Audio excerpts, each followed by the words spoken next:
Olá, pessoal. Então, essa é a nossa primeira aula de conteúdo, tá? Nela nós vamos fazer uma introdução sobre a estrutura de um sistema de energia elétrica, o SEE, que é o Sistema de Energia Elétrica.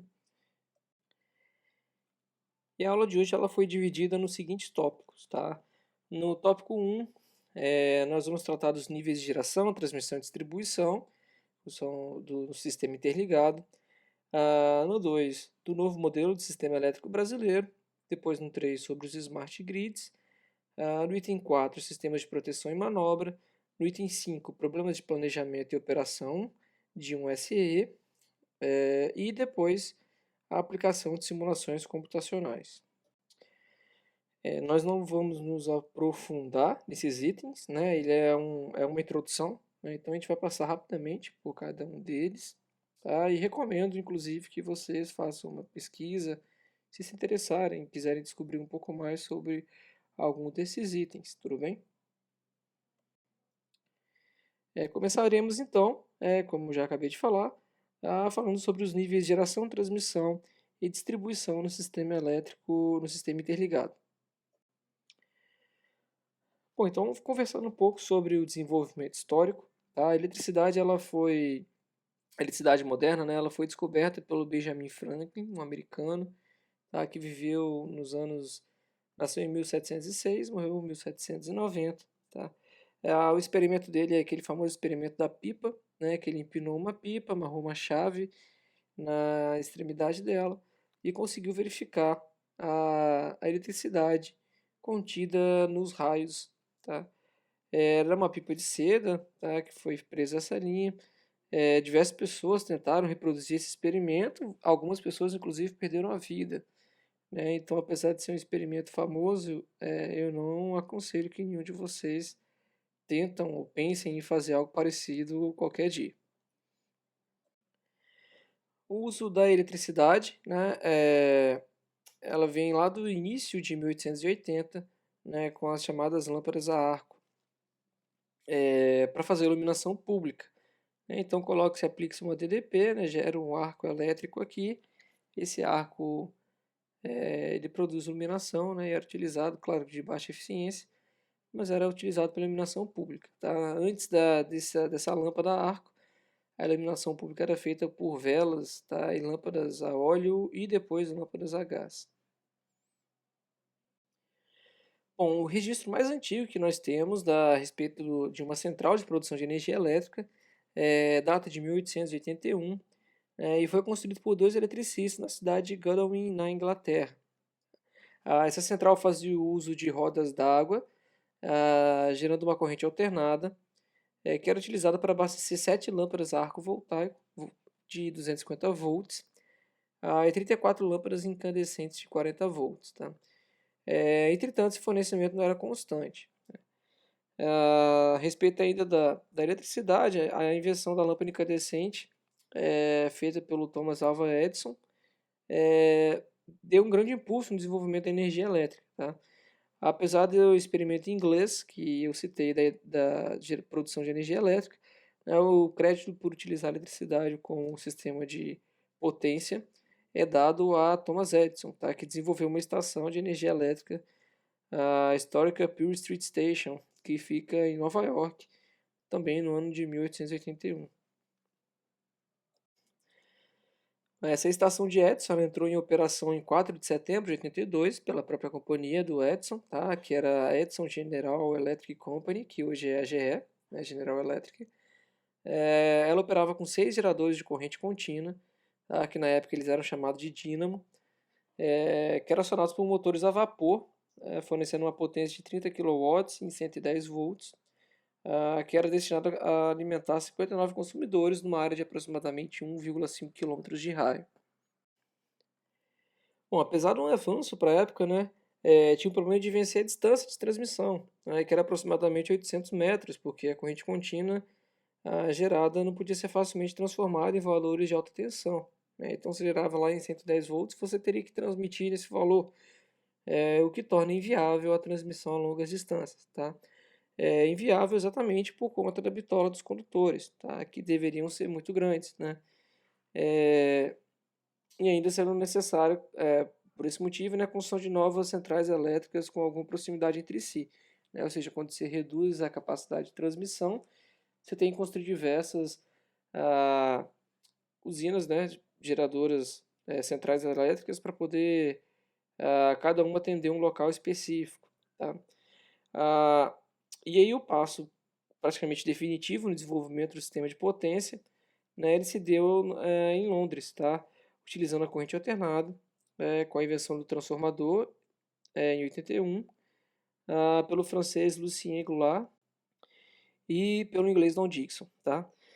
Essa invenção foi vendida no mesmo ano para a companhia americana Westinghouse, sendo demonstrado em 84 em Turim, na Itália. Esse transformador ele funcionou então a partir de um único gerador de corrente alternada, sendo capaz de iluminar aproximadamente 40 quilômetros de uma ferrovia. Em 86 foi instalado para Westinghouse, em Massachusetts, o primeiro sistema de distribuição de corrente alternada, pelo físico norte-americano Willis Stanley Jr. E esse sistema ele era composto por uma carga de 150 lâmpadas. O Willis Stanley ele era engenheiro-chefe da fábrica da Westinghouse. Bom, nesse cenário a gente também tem o famoso Nikola Tesla. Ele era engenheiro da Westinghouse e foi ele o responsável por desenvolver o sistema polifásico em corrente alternada. Entre 87 e 1888, ele chegou a registrar várias patentes de motores geradores de corrente alternada, assim como transformadores e sistemas de transmissão. A primeira linha de transmissão de corrente alternada ela é datada de 1889. Ela é uma linha monofásica de 4 quilômetros, de 4 kV, perdão, com 21 quilômetros de extensão, que liga duas cidades no Oregon dos Estados Unidos. No ano de 1890, ocorreu uma grande controvérsia quanto ao tipo de transmissão e distribuição, qual tipo, né, de transmissão e distribuição deveria ser padronizado, se era o de corrente contínua, com Thomas Edison, ou o de corrente alternada, de George Westinghouse e Nikola Tesla. Essa disputa ela é bem famosa, né? Ela de fato ocorreu, e ela é conhecida aí como Guerra das Correntes ou Batalha das Correntes. A Edison, naquele momento, passou a realizar campanhas publicitárias para estimular o uso da corrente alternada. Essas campanhas ele divulgava acidentes fatais de corrente alternada, matando publicamente animais e pedindo voto para as pessoas contra o uso da corrente alternada nas legislaturas estaduais. Tem um filme que é A Guerra das Correntes. Aconselho que vocês procurem, acho que no YouTube vocês vão encontrar ele disponível. Assistam, é bem interessante. E retrata exatamente essa guerra comercial entre Tesla e Edison. Bom, então nessa briga o Edison ele ordenou que os técnicos comandassem os vários sacrifícios de animais com corrente alternada, principalmente de cães e gatos vadios, né, mas também levando gado bovino e equino indesejável, até mesmo um elefante, tá, para poder fazer essas execuções em público. Sob essas ordens, eles foram à imprensa para demonstrar que a corrente alternada era mais perigosa que o sistema de Edison sobre corrente contínua. O Edison ele tentou popularizar o termo em português de ser eletricutado como ser Westinghouse. Ele se opunha à pena de morte, né, o Edison, mas seu desejo de rebaixar a corrente alternada ele era tão grande que o levou a inventar a cadeira elétrica. E o Harold Brown, nessa época, estava sendo pago por Edison, em segredo. Ele construiu então a primeira cadeira elétrica para o estado de Nova York, a fim de promover a ideia de que a corrente alternada ela era mais mortal que a corrente contínua. Entretanto, mesmo com toda essa mídia contra a corrente alternada, há a possibilidade de fazer a transmissão em alta tensão por longas distâncias, a transformação da tensão e o uso mais simples e econômico foram os fatores que realmente tornaram a corrente alternada vencedora. Deixa aqui uma sugestão para vocês assistirem esse vídeo no YouTube, né, que trata um pouco sobre o desenvolvimento da corrente alternada, do sistema de corrente alternada. Bom, falando agora mais especificamente em relação à geração de energia elétrica, a geração industrial e comercial da energia elétrica geralmente é feita por plantas de larga escala e pode ser realizado por meio de duas fontes, né? As fontes não renováveis, tá? Que são aquelas geradas por combustível, que utilizam combustíveis fósseis ou combustível nuclear para poder fazer a transformação de energia, ou aquelas fontes conhecidas como fontes renováveis, que utilizam a energia hidráulica, né, que na verdade está utilizando a energia potencial da água, a energia eólica, que está utilizando a energia cinética dos ventos, a energia solar, que utiliza o efeito fotovoltaico e também que utiliza o aquecimento. Né? Na energia solar a gente tem esses dois tipos de usina. Tem uma usina que concentra, né, raios de luz para poder aquecer um líquido, e aí esse líquido virar vapor, né, para poder gerar energia, e também tem os painéis fotovoltaicos que a gente já está ficando cada dia mais habituado a enxergar. Né? E a gente tem também biomassa, energia geotérmica, maré motriz, entre outras, que são consideradas fontes renováveis de energia. Bom, falando um pouco sobre o cenário brasileiro de geração de energia elétrica, se vocês pesquisarem no site da ONS, essas informações eu tirei de lá, né? ONS é a sigla para Operador Nacional do Sistema. A gente consegue lá encontrar, né, a capacidade atual para cada uma das fontes, das principais fontes de energia elétrica, né, e a sua evolução, né, o panorama que espera-se ter até o ano de 2025. Por exemplo, atualmente nós temos hoje 108.621 megawatts de geração feita por usinas hidrelétricas. Isso corresponde a 64% do total da energia gerada no Brasil, sendo que em 2025 a gente pretende, a ONS pretende ter 109.299 megawatts. Tá? É um aumento de 1.000 megawatts, tá? É um aumento pequeno, né? Ou seja, o planejamento é que nós não tenhamos nos próximos 5 anos uma ampliação, né, no setor hidrelétrico, né? Tanto que a gente percebe que hoje ela corresponde a 64%, a gente espera que em 2025 ela corresponda a 60,4% do montante total da energia gerada no país. Né? Atualmente, as termoelétricas gás GNL correspondem a 9%, né, gerando 15.199 megawatts.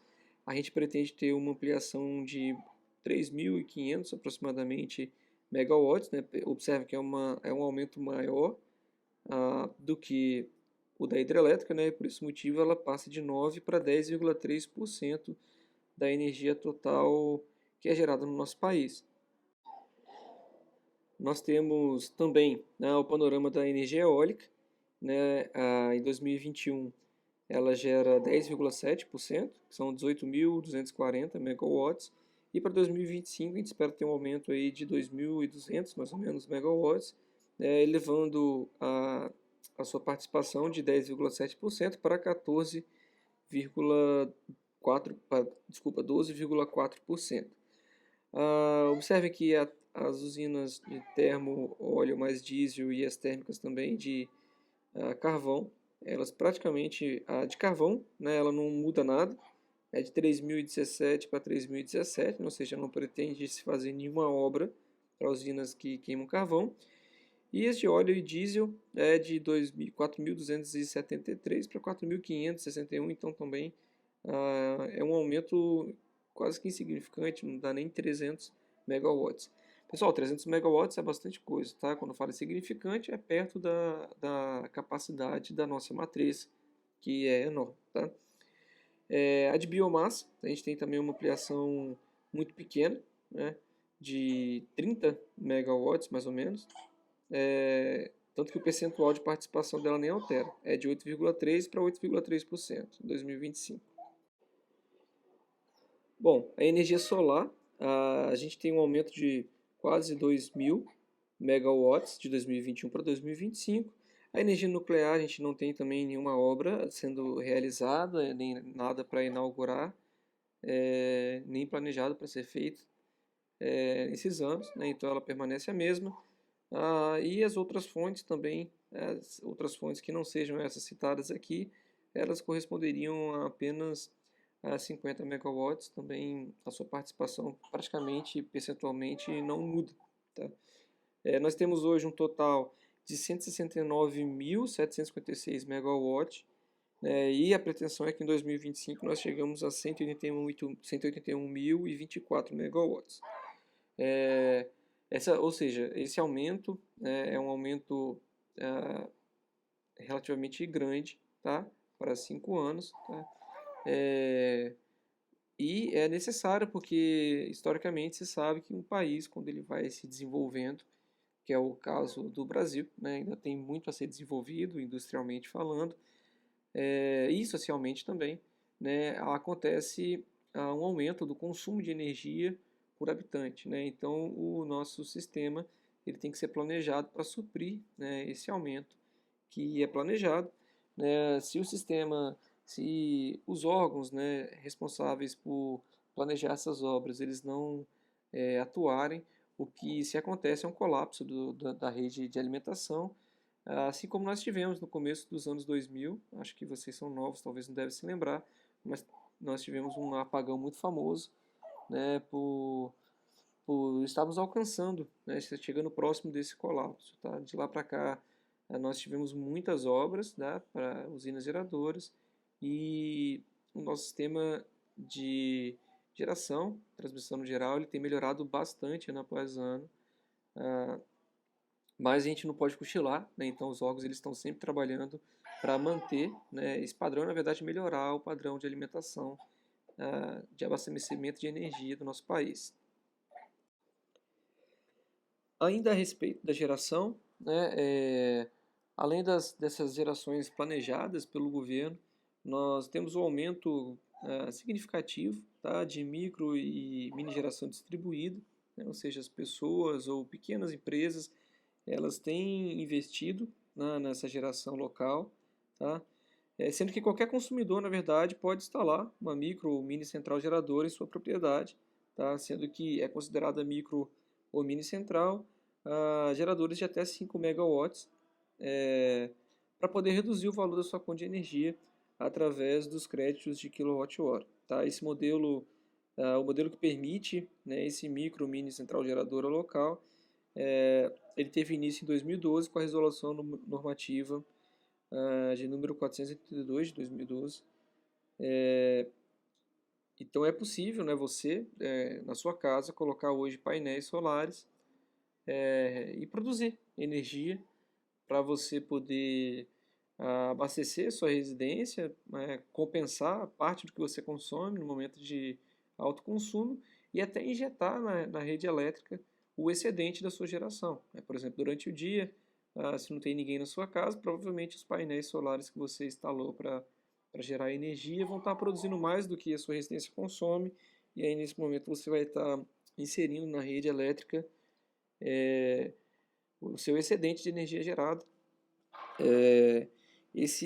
A forma de comercialização ela muda de estado para estado, né? Tem estados que a energia que você produz ela tem o mesmo peso da energia que você compra, né? Digamos, o valor é 1 para 1. Aqui no Espírito Santo o valor não é 1 para 1, né? E aí na hora de você implantar essa mini geração local, eu aconselho que você procure os regulamentos estaduais para poder saber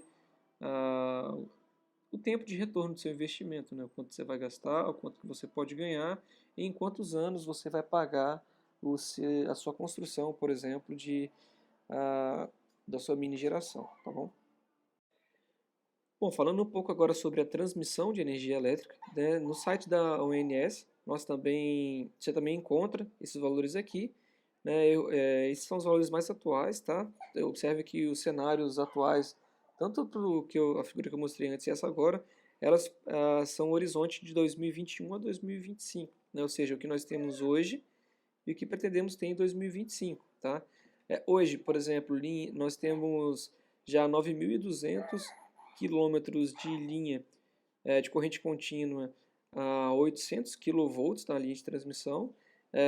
Né, esse tipo de linha a gente não pretende ampliar até 2025, né, então lá em 2025 teremos a mesma distância. A linha de 750 kV, nós temos 1.722 quilômetros dessa linha. Também em 2025 a gente não pretende ter nenhuma ampliação.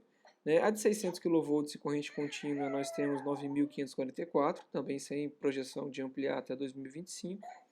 A de 500 kV não, hoje nós temos 53.214 quilômetros, já em 2025 a gente espera ter 76.220 quilômetros, tá? A de 440 também uma ampliação, de 6.911 hoje para 7.130. A de 345 também, de 9.551 para 11.131. E as de 230 também, de 5.454 para 69.103 quilômetros em 2025. Ou seja, um total de linhas de transmissão que nós temos hoje no país é de 145.600 quilômetros, nós ampliaríamos para 134.054 quilômetros no ano de 2025. É claro, se todas as obras que nós temos hoje, que pretendemos iniciar, finalizem, né, no período adequado. Ainda no site da ONS, vocês também têm diversos mapas lá que vocês podem consultar. Né? Esse mapa é o Horizonte 2024, ou seja, o que esperamos, o que a ONS espera que tenha de linhas de transmissão no ano de 2024. Né? Então tem aqui uma legenda para cada tipo de linha, né, nível de tensão, e aonde que elas são utilizadas. Por exemplo, essa linha de 800 kV de corrente contínua, elas interligam o sudeste, tá, ao norte do país. São essas duas linhas aqui. Né? Nós temos linhas de 750 kV de corrente alternada e 600 kV de corrente contínua que interligam Itaipu com São Paulo. Tá? São essas duas linhas aqui. Né? E se dando um zoom aqui no nosso estado, nós temos aqui no nosso estado linhas de 345 kV que interligam Rio de Janeiro com Vitória e que interligam Vitória com Belo Horizonte. Né? E além disso, no norte do nosso estado, nós temos linhas de 230 kV que interligam o norte também com Belo Horizonte e temos aqui alguns trechos em construção. Né? No norte do estado ainda um trecho de 230 kV, né, que está nesse futuro de 2024, e um trecho de 500 kV, dois trechos na verdade. Não, perdão, é um trecho mesmo que vai interligar a Vitória com Minas Gerais. Tá? Esse tracejado vermelho aqui. Bom, agora nós vamos falar especificamente sobre o novo modelo do sistema elétrico brasileiro, apresentando também um pouco do histórico e depois das normas que regem atualmente o nosso modelo. O início da energia elétrica no Brasil ele se deu no século XIX, tá? Com a chegada da empresa Light, que chegou no ano de 1899 e que fez a construção da primeira usina no ano de 1901. Nesse período havia uma regulação local e isso era uma iniciativa privada. A CHESF, que é a Companhia Hidrelétrica de São Francisco, ela foi fundada em 1945 e aí na sequência nós tivemos Furnas em 1957. Na década seguinte chegaram o Ministério das Minas e Energias, que é o MME, que foi em 1960, a Eletrobras em 62 e o Departamento Nacional de Águas e Energia Elétrica, que é a DNAEE, em 1965. Entre a década de 60 e 70, houve um aprofundamento da estatização, né, com a criação da Eletrosul em 69 e da Light em 79. Ainda sobre o histórico do sistema elétrico brasileiro, o maior marco da década de 80, sem dúvida, foi o início de funcionamento da Binacional Itaipu, que é uma cooperação, foi uma cooperação, né, entre os países Brasil e Paraguai, que iniciou sua operação em 1984. Ela foi a maior do mundo por muitos anos, né? Só foi superada pelas Três Gargantas, na China, né? Sendo que até pouco tempo atrás, da informação que eu tenho, ela ainda era que tinha maior capacidade de geração anual, porque as Três Gargantas ela não conseguia manter a capacidade de geração da planta pelo ano inteiro. Mas enfim. Aqui em relação ao nosso estado, a primeira usina hidrelétrica ela surgiu na cidade de Cachoeiro de Itapemirim, era a usina da Ilha da Luz, tá? Na década de 1903. Foi inclusive entre as 10 primeiras hidrelétricas do país. Essa usina ela funcionou por vários anos, não sei dizer, não encontrei em nenhum lugar se ela parou de funcionar ou quando ela parou, mas eu sei que ela foi reformada agora, nos últimos 10 anos, e retornou à operação. Bom, na década de 70, havia um endividamento muito grande no setor elétrico brasileiro. E com esse fato, com o esgotamento do financiamento estatal para a expansão e o desenvolvimento da área, o governo ele fez então, iniciou uma reestruturação do setor, tá? Começando com as privatizações das empresas distribuidoras, tá? E continuando com a criação de diversas empresas e autarquias na década de 90. Tá? E foi nesse contexto que surgiram então a ANEEL, que é a Agência Nacional de Energia Elétrica, e a ONS, que eu já comentei nas imagens que eu apresentei ali atrás, que é o Operador Nacional do Sistema. E essas modificações, né, o surgimento dessas agências, perdão, é o que nós chamamos do novo modelo do setor elétrico brasileiro, tá? Que resultou, né, no novo modelo, tá? Que se inicia, então, hierarquicamente, no Ministério de Minas e Energia, passando pela ANEEL, ANS, Eletrobras e a Câmara de Comercialização de Energia Elétrica, que é a CCEE. E aí houveram duas mudanças. Que a criação da ANEEL em 96 ela envolveu a privatização das companhias operadoras, denominando que a exploração do potencial hídrico brasileiro se desse por meio de concorrência ou leilão, em que o maior valor oferecido determinaria o vencedor, tá? É assim que funciona até hoje. Em 2004, por meio das leis 10.847, que criou a EPE, que é a Empresa de Pesquisa Energética, e a de 10.848, e do decreto número 5.163, que introduziram um novo modelo do setor elétrico, cujas principais metas foram garantir a segurança do suprimento de energia, promover a modicidade tarifária e promover a inserção social. Um outro detalhe importante é que no modelo anterior do sistema elétrico brasileiro, existia um incentivo à ação vertical das empresas, ou seja, uma mesma empresa ela atuava na geração, transmissão e distribuição. Poderia atuar na geração, distribuição e transmissão, ou seja, ela dominava toda a cadeia da energia elétrica. Tá? E aí no novo modelo houve então uma desverticalização, né, coibindo essa prática. Né? Então atualmente no setor elétrico brasileiro existem 4 segmentos principais, tá? Um segmento para geração, um para transmissão, um para distribuição e um para comercialização, tá? Ou seja, a gente não tem a mesma empresa fazendo todo dominando todos os setores, tá? Então a gente tem empresas que trabalham mais com geração, outras transmissão, distribuição, comercialização. Bom, aí no novo modelo então, né, falando em relação à geração, né, a gente tem, né, o setor responsável pela produção de energia elétrica, tá? E aí a produção ela pode ser dada por meio de hidrelétrica, termoelétrica, óleo, gás, biomassa, fotovoltaicas, eólicas, termonucleares, entre outros, tá? Os geradores eles podem ser empresas públicas, tá? Eles podem ser produtores independentes, que é privados, e podem ser autoprodutores, que são aqueles que produzem para o seu autoconsumo. Tá? Aqui está ficando cada vez mais comum, principalmente com a inserção da energia solar, dos painéis fotovoltaicos, que estão ficando cada vez mais acessíveis para a utilização residencial. Bom, no novo modelo, o setor de transmissão, ele é responsável por transportar energia em grandes volumes e alta tensão, do ponto de geração até a distribuição. O distribuição converte a energia a uma tensão menor e posteriormente a transporta até os consumidores finais.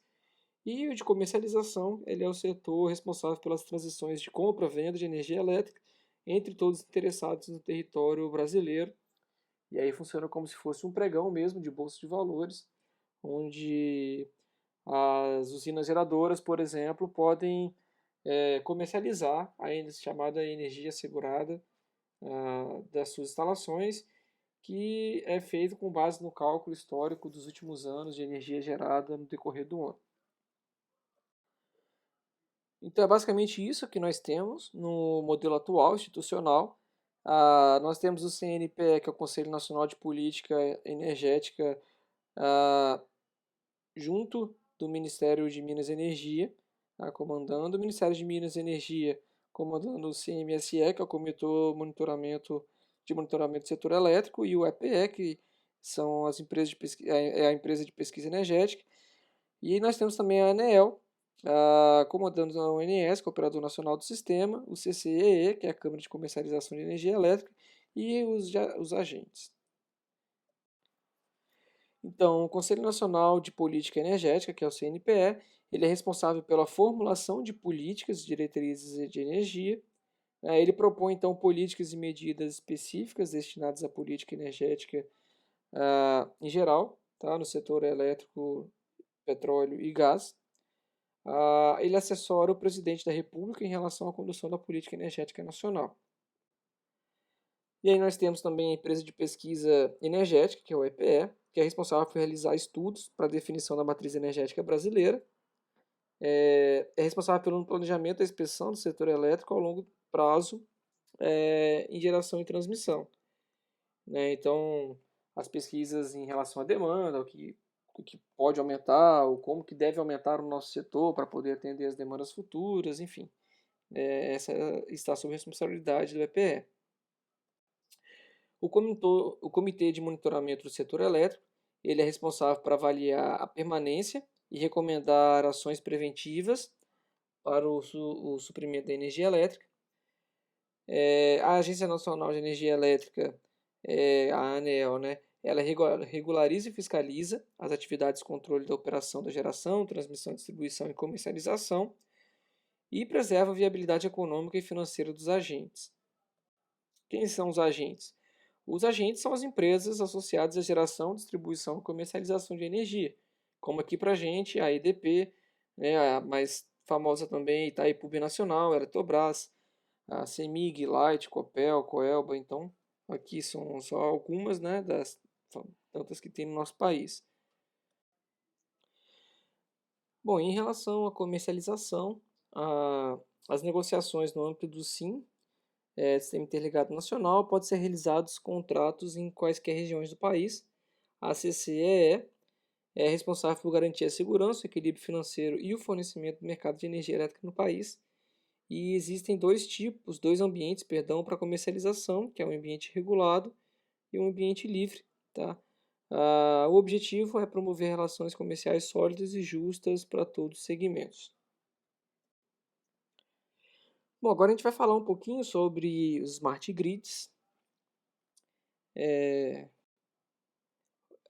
Em relação ao conceito, tá? É um conceito mais abrangente, dado pelo Departamento de Energia dos Estados Unidos. O conceito de redes elétricas inteligentes, ele engloba duas situações distintas, tá? Que é o Smart Grid, que consiste na integração entre as tecnologias digitais disponíveis atualmente e as redes elétricas, e o Smart Grid, que consiste na pesquisa e desenvolvimento de soluções que viabilizam redes elétricas capazes de garantir níveis de confiabilidade ainda maiores, sem o aumento dos custos associados a esse benefício, né? Integrar autoprodutores de energia, reduzir os níveis de emissão de gases do efeito estufa e etc. Essa figura ela ilustra essa ligação, né, de todos os setores, deixa eu voltar aqui, de todos os setores que têm a capacidade de geração de energia, né, essa integração entre eles, né, lembrando sem aumentar o custo, mas aumentando sim a confiabilidade.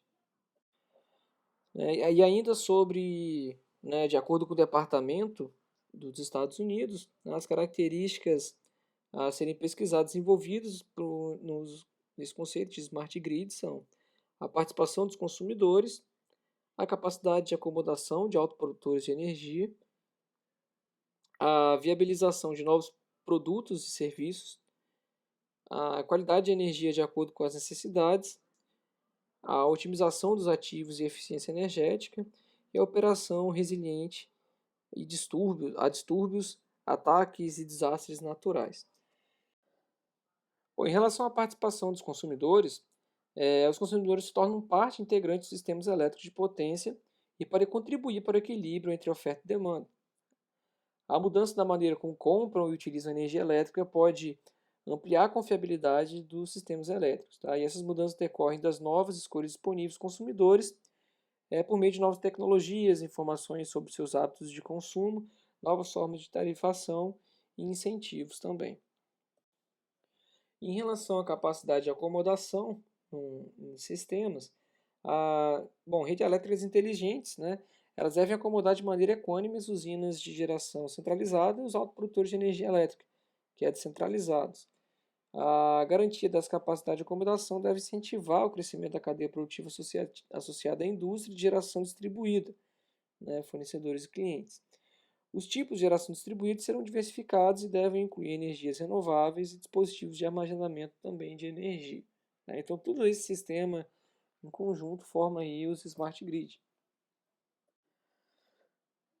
Bom, e agora vamos fazer ainda uma conversa rápida sobre sistemas de proteção e também manobras. Bom, todo e qualquer sistema elétrico ele está sempre sujeito a um defeito transitório ou até mesmo defeito permanente, mesmo apesar das precauções e dos cuidados que são tomados durante a elaboração do projeto e também a execução das instalações. Né? É, e aí, as perturbações a gente pode resumir elas em curtos-circuitos e faltas, sobrecargas, variações do nível de tensão e variações do nível de frequência. Tá? Então, essas são perturbações normais aos sistemas, não só podem ocorrer como ocorrem, com uma certa frequência, e o nosso sistema, então, ele tem que ser projetado pensando nessas perturbações. E aí, para poder nós termos os sistemas robustos, né, que sejam capazes de identificar essas perturbações e desconectar o sistema quando for necessário ou não, dependendo do tipo de perturbação, né, a gente utiliza a chamada filosofia da proteção. Tá? Como o nome já diz, né, ele para fazer a proteção do sistema. Né, e um projeto de proteção ele deve considerar algumas propriedades chamadas fundamentais para se obter um bom desempenho, né, que são a seletividade, as zonas de atuação, a velocidade, a sensibilidade, a confiabilidade e a automação. Vou falar um pouquinho sobre cada uma delas. A seletividade é uma técnica utilizada no estudo de proteção e coordenação, por meio da qual somente o elemento de proteção mais próximo do defeito desconecta a parte defeituosa do sistema elétrico. Vou dar um exemplo bem prático para vocês entenderem, vocês compreenderem o que eu estou querendo dizer aqui. Vamos supor que numa casa nós temos um disjuntor geral, né, e desse disjuntor geral nós temos aqui os disjuntores que alimentam os diversos circuitos da residência. Né? A seletividade ela diz então que ocorrendo uma falha, um curto-circuito, por exemplo, ou uma sobrecarga em um desses circuitos, o que deve ser desconectado é apenas aquele circuito, por exemplo, no caso residencial, por meio desse disjuntor, né, e não, né, o disjuntor geral. Seria, por exemplo, o exemplo de uma residência que você está tomando um banho, né, e aí de repente alguém tomou um choque tomando um banho, e ao invés de ter o desligamento do disjuntor do chuveiro, você tem o desligamento do disjuntor geral da residência. Então é disso que trata a seletividade. Deixa eu apagar aqui para não sujar o slide. Pronto. Das zonas de atuação, né? Uma outra filosofia é que durante um defeito, o elemento de proteção deve ser capaz de definir se a ocorrência é interna ou externa à zona protegida. né? Se está nos limites dessa zona protegida, ele deve atuar e acionar a abertura do disjuntor associado em intervalo de tempo definido. E se a ocorrência ela estiver fora da zona, o relé, né, que é o dispositivo que identifica a perturbação, ele não deve ser sensibilizado pela grandeza elétrica do defeito, ou se for, deve ser bloqueado o seu sistema de atuação. A velocidade de atuação do elemento de proteção, né, ela deve ser sempre menor possível, né, a fim de propiciar as condições favoráveis de reduzir ou eliminar as avarias do sistema protegido, né, ou seja, não serviria, por exemplo, o disjuntor desligar o sistema depois de já ter estragado todos os componentes que estão sendo protegidos por ele. Tá? Reduzir o tempo de afundamento de tensão durante as ocorrências no sistema de potência. Né, o afundamento de tensão é a queda de tensão devido, por exemplo, a uma corrente de falta, que é uma corrente muito elevada, e aí essa corrente muito elevada causa uma redução da tensão, né? E se o seu dispositivo de proteção demora muito a atuar, você vai ter diversos dispositivos funcionando com uma subtensão, e isso pode levar à queima desses dispositivos ou a um funcionamento, uma medição errônea, qualquer coisa do gênero, tá? E ele também deve permitir a ressincronização dos motores. Né, conforme eu comentei, né, o tempo total ela tem que ser menor do que o tempo de danos do equipamento. Né? Então, uma topologia, né, geral, numa topologia geral, nós temos ele dessa forma. Né? Um equipamento que é alimentado por uma rede. Né? Então, aqui a gente tem uma barra. Dessa barra nós temos um disjuntor. Né? O disjuntor é o equipamento para poder fazer a abertura da rede. É diferente de uma chave de seccionamento, porque os disjuntores eles têm uma chamada câmara de extinção de arco, ou seja, ele consegue abrir mesmo quando nós temos um equipamento com características indutivas. Né? Quando a gente tem uma carga indutiva, a gente tenta abrir uma chave seccionadora, a gente tem a variação de tensão nos polos dessa chave, ela vai ser dada, né, pela velocidade com que a gente varia a corrente. Né? Então, se a gente tenta fazer um desligamento instantâneo, a gente vai ter uma diferença potencial muito grande nos polos, onde vão acontecer arcos elétricos. Né? O disjuntor ele tem uma câmara para extinção desses arcos. Tá? E aí nós temos ligado a esse disjuntor um relé, e ligado ao relé um transformador de corrente. Né? Então, através do transformador de corrente, o relé ele está não só um transformador de corrente, né, pode ter um transformador de potencial também, dependendo do que você está monitorando. Né, mas, por exemplo, um transformador de corrente pode estar monitorando a corrente do equipamento. Uma vez que a corrente atingir um determinado valor, que você regulou como sendo uma sobrecarga, o seu relé envia um sinal para o disjuntor para ele poder abrir, né, e desconectar o seu equipamento. Numa residência, o disjuntor que nós utilizamos, ele já tem tudo isso dentro dele. Né, ele tem uma proteção termomagnética, que é feita através de um material bimetálico, e ele tem uma proteção de curto-circuito, que é feita através de uma bobina. Tá? Mas para correntes mais elevadas, tensões mais elevadas, nós temos uma separação. Então a gente tem transformadores para poder fazer medição de tensão e corrente. Nós temos um relé programável, onde a gente usa as informações dos transformadores para tomar as decisões de proteção. Né? E a gente tem um disjuntor. Esse disjuntor ele não tem, ele não desarma o circuito. Você que sozinho, né? Ele não tem monitoramento embutido nele. Ele tem um chamado sinal de trip, que é quando você envia um sinal de trip, é quando ele abre o circuito. Né? Então quem manda ele abrir é o relé. Né? Então o relé aqui que é a parte inteligente, né? Que faz a realimentação de ligar ou desligar o disjuntor baseado nas informações capturadas da rede por ele e configuradas pelo usuário. Bom, aí nós temos então também na filosofia a sensibilidade, que é a capacidade do elemento de proteção reconhecer com precisão a faixa e os valores indicados para a sua operação e para a sua não operação. A confiabilidade, que é a propriedade do elemento de proteção cumprir com segurança e exatidão as funções que lhe foram confiadas. E nós temos a automação, que é a capacidade de operar automaticamente quando for solicitado e retornar à posição de operação depois de cessada a ocorrência sem o auxílio humano, né, quando for, claro, conveniente Vão existir situações onde você quer que o relé desarme e que só seja rearmado com a presença de um humano, e vão ter situações onde você quer que um relé desarme, abra um disjuntor, mas que ele mesmo religue o disjuntor quando for cessado o problema. Vai depender muito da situação onde ele é aplicado, né? Então, isso são casos que devem ser estudados individualmente.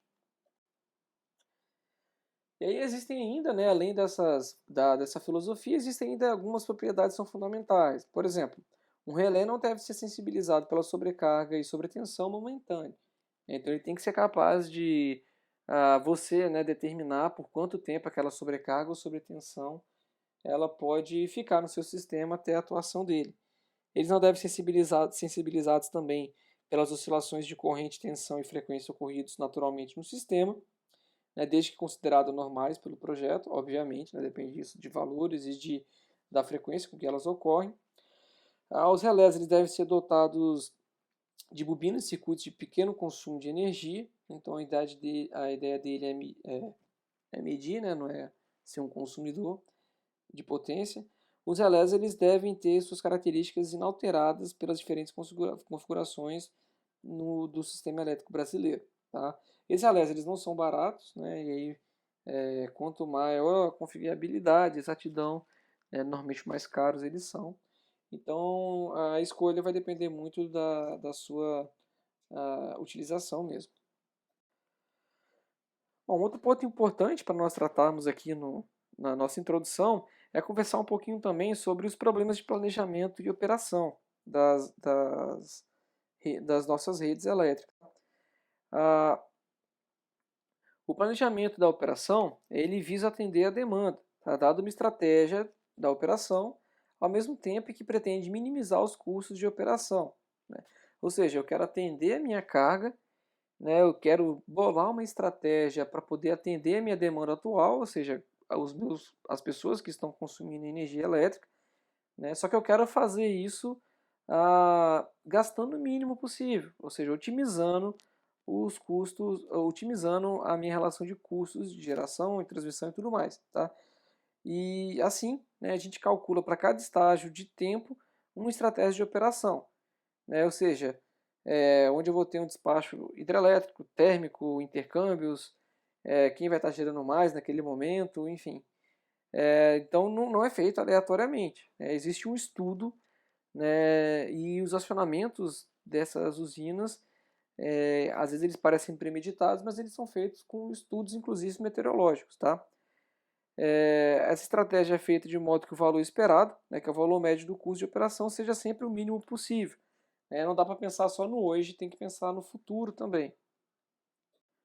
Essa figura ajuda muito a entender o porquê pensar no futuro, né?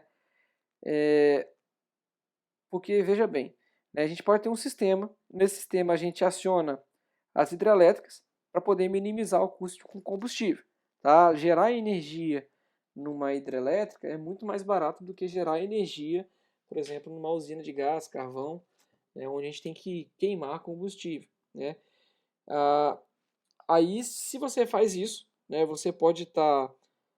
Você vai minimizar o custo atual de geração, só que se no futuro você tiver uma seca, você vai ter um déficit de energia. Pensa no nosso setor hoje, conforme nós vimos no começo da aula, ele depende muito das usinas hidrelétricas. Né? A usina hidrelétrica depende de água. Então, se eu uso muita hidrelétrica hoje e no futuro, daqui a 6 meses, eu tenho uma seca muito grande, quando chegar essa seca, eu já vou ter os reservatórios vazios, porque eu estava utilizando muita água, e aí eu vou ter, então, um déficit de energia. Eu não vou conseguir atender todo o meu sistema utilizando só as usinas a carvão, por exemplo. Além disso, eu vou ter um custo alto, porque eu vou ter que gerar muito com essas usinas, e aí o meu custo de energia vai aumentar.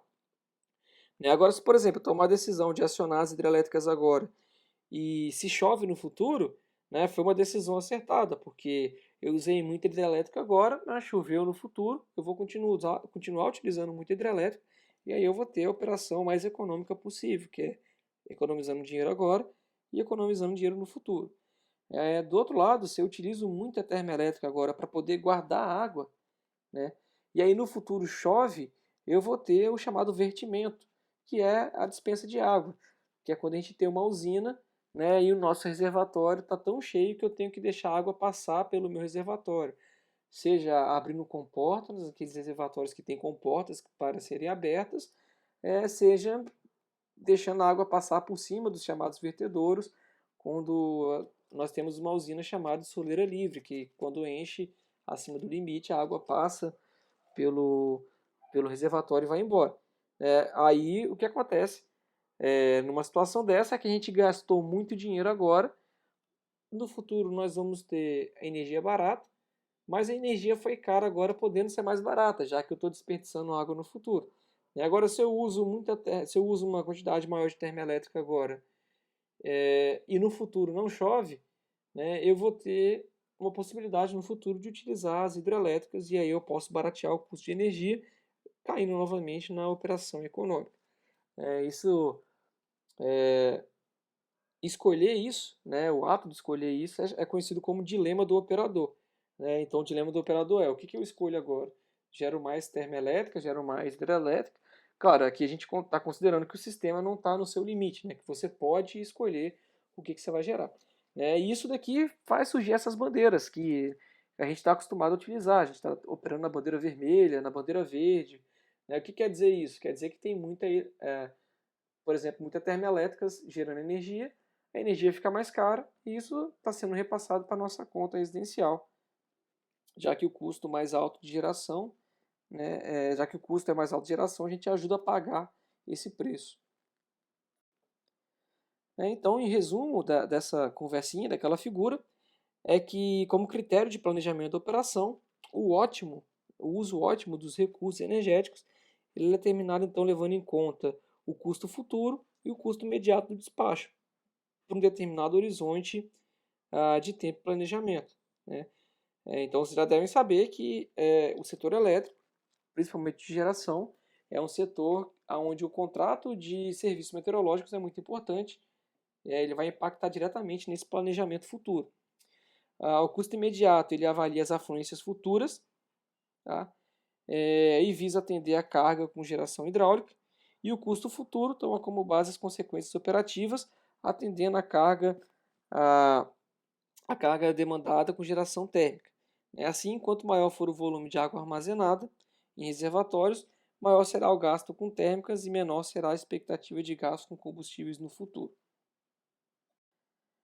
Bom, traduzindo para gráficos, a gente faz é feito esse levantamento de custo, o custo imediato, é feito o gráfico do custo futuro, e aí calculando a derivada desses dois gráficos de custo imediato e futuro, a gente consegue determinar o custo total ideal, ou seja, qual que é a quantidade de volume que eu devo trabalhar nas minhas hidrelétricas agora, para garantir que eu vou ter sempre o menor custo possível de geração. Bom, e para finalizar a nossa aula de hoje, vamos conversar um pouquinho aqui, sobre algumas aplicações de simulações computacionais. Tá? Existem diversos softwares que fazem simulação da rede elétrica, tanto nos sistemas de geração quanto transmissão e distribuição. Estou trazendo aqui para conhecimento de vocês uma ferramenta que ela é mais acessível para a gente que está estudando, já que a gente está acostumado a utilizar o MATLAB, No Simulink nós temos o Simscape, e lá dentro dele nós temos o Power System, que é um pacote para poder trabalhar com sistemas de potência. Tá? Então lá a gente consegue fazer a simulação de uma linha de transmissão, a gente consegue pegar uma linha de transmissão, colocar consumidores, colocar geradores, cargas, que são os consumidores, colocar tipos diferentes de geradores, e simular, testar algoritmos e tudo mais.